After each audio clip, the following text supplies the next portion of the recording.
Traveling during Jim Crow was not easy and often dangerous for African Americans. But in 1936, Victor Green created the Negro Motorist Green Book, which listed locations that were safe for African Americans to visit, including sites around Louisiana. ExxonMobil partnered with the Smithsonian to create the Negro Motorist Green Book exhibition. The exhibit will travel to 12 cities nationwide, including the Capitol Park Museum in Baton Rouge, where it's on display until November 13th. In 1936, travel by airplane was expensive and reserved for the most elite social circles in America. But the car industry, on the other hand, was booming. Let's look at these new cars as they pass before the camera. There's style and beauty unequaled. By the 1940s, the road trip was the most popular way to vacation, and Americans were vacationing more than they'd ever been, especially after World War II. Know where the Liebenow family of Hollywood is going? Vacation. That wonderful American institution of going new places and doing new things. But this type of travel wasn't accessible to everyone. The time period between the 1930s to the early 1960s was Jim Crow's peak, which meant that black people weren't welcomed at most restaurants, hotels, or even gas stations. At some locations in the South, you couldn't even get out of your car or stay past 6 p.m. These places were called sundown towns. Making the wrong decisions here could cost you your life. But there was a way around it. Victor Green, a postal worker from Harlem, put together a travel guide that showed African Americans where it was safe to drive. We've been able to share the entire exhibition with all of our people and really celebrate this story of triumph. The Negro Motorist Green Book was a book that was created by Victor Hugo Green. And it was in production from 1936 to 1967.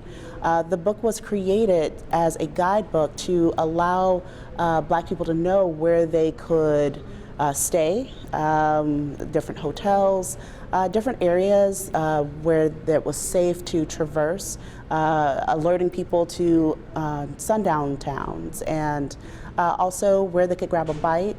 Just how to have that positive quality of life and travel without incident. Rodnina Hart, the division director of the State Museum System, helped put together a Smithsonian exhibit featuring this book.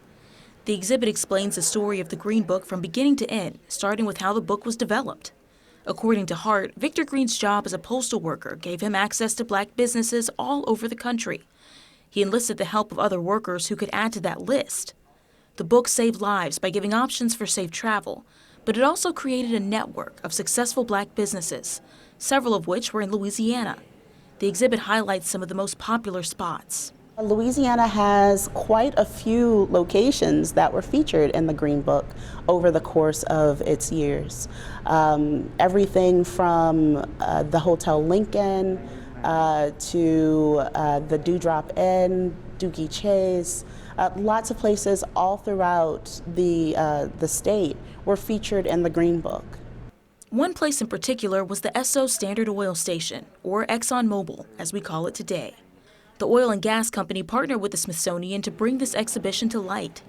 Dave Oldreive, the refinery manager for Exxon, says the Green Book story is personal for the company. Well, Exxon has a long history supporting the black community and supporting the actual Green Book. The Esso stations were the first gas stations in the Green Book itself, and we distributed the Green Book nationally. In the early 30s, Esso hired James Jackson, who would be instrumental in the Green Book's distribution. Together, Jackson and Green devised a strategy to sell the books at several Esso stations, which were one of the few places black people could stop to get gas or use the bathroom. This ensured that the book could be published annually, and also that people were continuing to add content, different locations that would come on the market or go off. Because if you look at the Green Book, there were times where certain places were at a location and they were featured, and then sometimes whenever they were not. Also, you see that they've relocated, that there was just a lot of thriving business. Sometimes they'd move to a bigger institution, sometimes smaller. So it's definitely something that was used as an economic engine and a way for black commerce to really gain in momentum. But besides promoting black businesses, the book promoted joy and freedom in a way that hadn't existed before.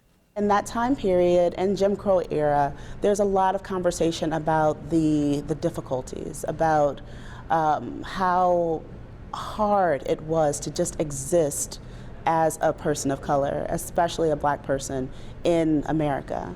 But what this exhibition does in a really triumphant way is that it highlights joy. It shows that beyond whatever is being thrown at individuals, that they are resilient, that this book, this guidebook, was this ingenious way to still have a positive quality of life. When the book was written in 1936, Green wrote, "There will be a day sometime in the near future when this guide will not have to be published. That is when we as a race will have equal rights and privileges in the United States." His dream eventually came to fruition. The Civil Rights Act of 1964 helped bring an end to segregation. African Americans would be allowed access to businesses and transportation facilities. Even if the book was only published for about 30 years, its influence on black travel, entrepreneurship, and civil rights will always be remembered. ExxonMobil Baton Rouge is proud to support Safe Haven, Louisiana's Green Book. For more than 100 years, ExxonMobil has made a commitment to workforce diversity and the belief that reflecting on historic race relations is key to shaping a better future. In honor of the exhibit, LPB has created the digital-first series Safe Haven, where I visit 8 different sites listed in the Green Book here in Louisiana. The first episode of Safe Haven premieres October 8th.